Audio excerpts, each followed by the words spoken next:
Why did the United States attack Libya, Iraq, Afghanistan, and Yemen? Why are U.S. operatives helping to destabilize Syria? And why is the United States government so intent on taking down Iran, in spite of the fact that Iran has not attacked any country since 1798? And what's next?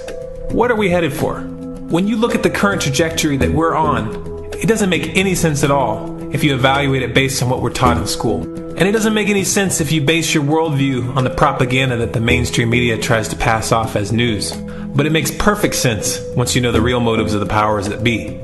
In order to understand those motives, we first have to take a look at history.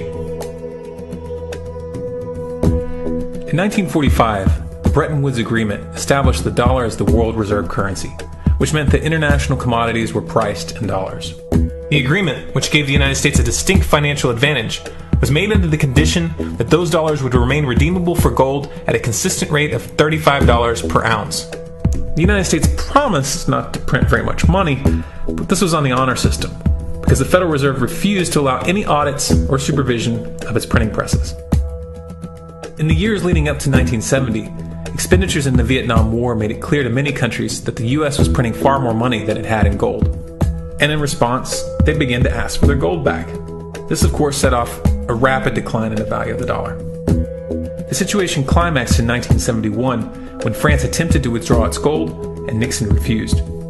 On August 15th, he made the following announcement. I have directed the Secretary of the Treasury to take the action necessary to defend the dollar against the speculators.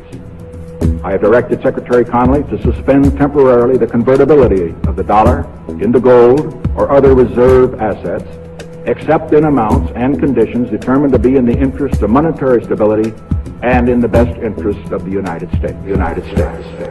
This was obviously not a temporary suspension, as he claimed, but rather a permanent default. And for the rest of the world who had entrusted the United States with their gold, it was outright theft.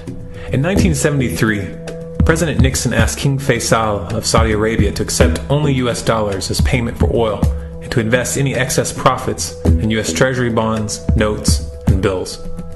In return, Nixon offered military protection for Saudi oil fields. The same offer was extended to each of the world's key oil-producing countries, and by 1975, every member of OPEC had agreed to only sell their oil in U.S. dollars.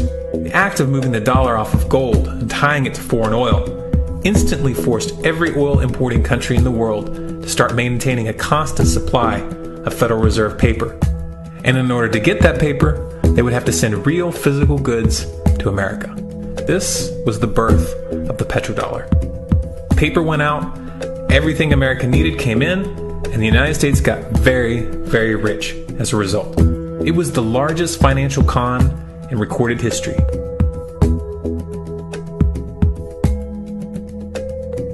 The arms race of the Cold War was a game of poker.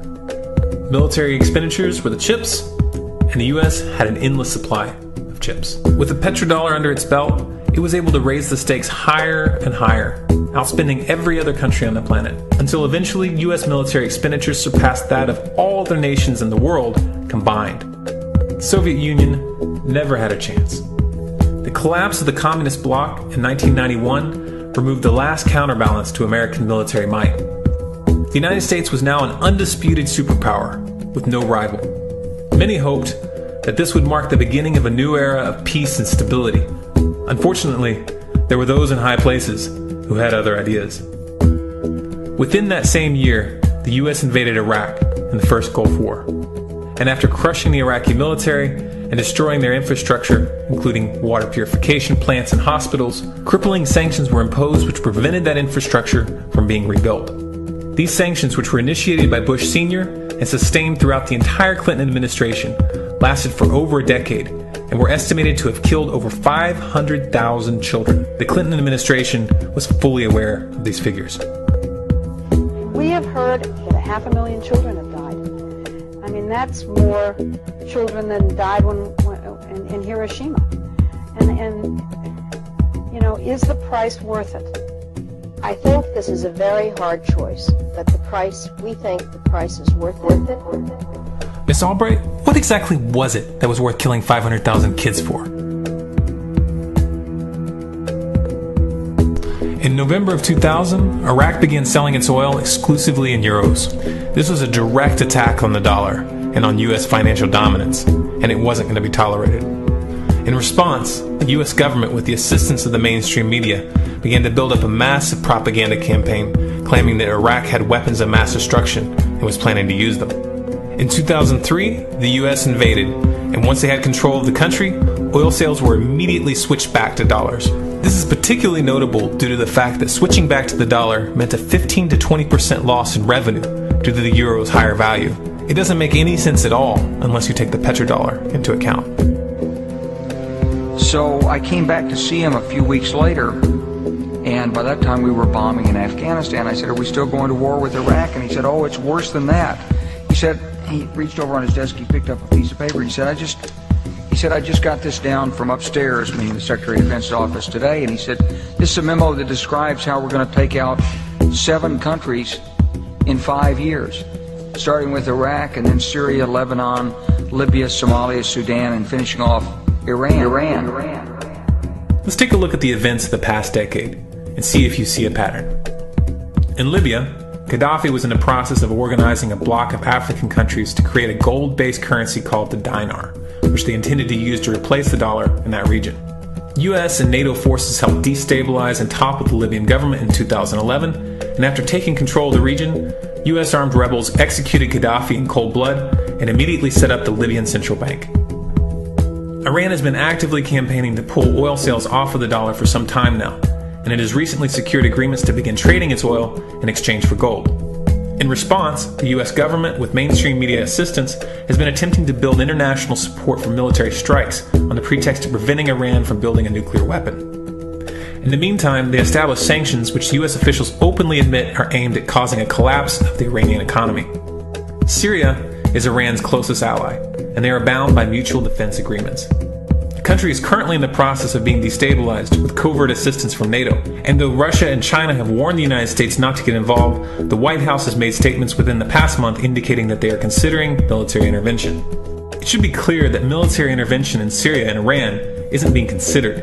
It's a foregone conclusion, just as it was in Iraq and Libya. The U.S. is actively working to create the context which gives them the diplomatic cover to do what they already have planned.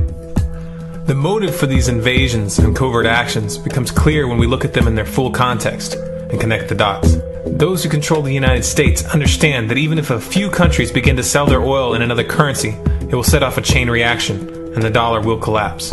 They understand that there is absolutely nothing else holding up the value of the dollar at this point, and so does the rest of the world.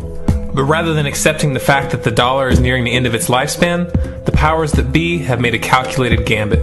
They have decided to use the brute force of the US military to crush each and every resistant state in the Middle East and Africa. That in itself would be bad enough, but what you need to understand is that this is not going to end with Iran. China and Russia have stated publicly and on no uncertain terms that they will not tolerate an attack on Iran or Syria. Iran is one of their key allies, one of the last independent oil producers in the region, and they understand that if Iran falls, then they will have no way to escape the dollar without going to war. And yet the United States is pushing forward in spite of the warnings. What we are witnessing here is a trajectory that leads straight to the unthinkable. It's a trajectory that was mapped out years ago in full awareness of the human consequences. But who was it that put us on this course? What kind of psychopath is willing to intentionally set off a global conflict that will lead to millions of deaths just to protect the value of a paper currency? It obviously isn't the president. The decision to invade Libya, Syria, and Iran was made long before Obama had risen to the national spotlight. And yet, he's carrying out his duty just like the puppets that preceded him. So who is it that pulls the strings? Often the best answer to questions like this are found by asking another question. Qui bono? Who benefits? Obviously, those who have the power to print the dollar out of thin air have the most to lose if the dollar were to fall. And since 1913, that power has been held by the Federal Reserve. The Federal Reserve is a private entity owned by a conglomerate of the most powerful banks in the world. And the men who control those banks are the ones who pull the strings. To them, this is just a game. Your life and the lives of those you love are just pawns on their chessboard. And like a spoiled 4-year-old who tips the board onto the floor when they start to lose, the powers that be are willing to start World War III to keep control of the global financial system. Remember that when these wars extend and accelerate. Remember that when your son or your neighbor's son comes back home in a flag-draped coffin. Remember that when they point the finger at the new boogeyman. Because the madmen who are running this show will take this as far as you allow them to. So how much time do we have left? It's a question I hear constantly, but it's the wrong question. Asking how much time we have left is a passive posture. It's the attitude of a prisoner who's waiting to be taken out to a ditch and shot in the back of the head. What are our chances? Can we change course? Also the wrong question. The odds don't matter anymore. If you understand what we're facing, then you have a moral responsibility to do everything in your power to alter the course that we're on, regardless of the odds. It's only when you stop basing your involvement on the chances of success that success actually becomes possible. To strip the ill-begotten power from the financial elites and to bring these criminal cartels to justice will require nothing less than a revolution. The government is not going to save us. The government is completely infiltrated and corrupt to the core. Looking to them for a solution at this point is utterly naive. There are 3 stages of revolution, and they are sequential. Stage 1 is already underway. Stage 1 is the ideological resistance. In this stage, we have to actively work to wake up as many people as possible about what is happening and the direction we're headed. All revolutions originate from a shift in the mindset of the population, and no other meaningful resistance is possible without it. Success in this stage of the game can be measured by the contagion of ideas. When an idea reaches critical mass, it begins to spread on its own and seeps into all levels of society. In order to achieve that contagion, we need more people in this fight. We need more people speaking out, making videos, writing articles, getting this information onto the national and international stage. And we especially need to reach the police and the military. Stage 2 is civil disobedience, also known as nonviolent resistance. In this stage, you put your money where your mouth is, or more accurately, you withhold your money and your obedience from the government, and you do everything in your power to bring the gears of the state to a halt. Practiced in mass, this method alone is often enough to bring a regime to its knees. However, if you fail at this stage, stage 3 is inevitable. Stage 3 is direct physical resistance. Direct physical resistance is the last resort, and it should be avoided and delayed as long as possible. And it should only be invoked after all other options have been thoroughly exhausted. There are those who talk tough and claim that they will resist when the time comes. But what those people fail to realize is that if you are inactive during the first 2 stages and save your efforts for the last resistance, then you will fail. When the Nazis were moving door to door, dragging people out of their homes in Germany, that was the time to fight back physically. But due to the lack of ideological resistance and civil disobedience leading up to that moment, even an armed uprising would have likely failed at that point. An armed uprising can only succeed if the people have established an attitude of active resistance. And active resistance is only possible after their minds have broken free from the mainstream propaganda. If you want to fight back, it's now or never. You're not going to get another chance, and the stakes are far higher than they were in Nazi Germany.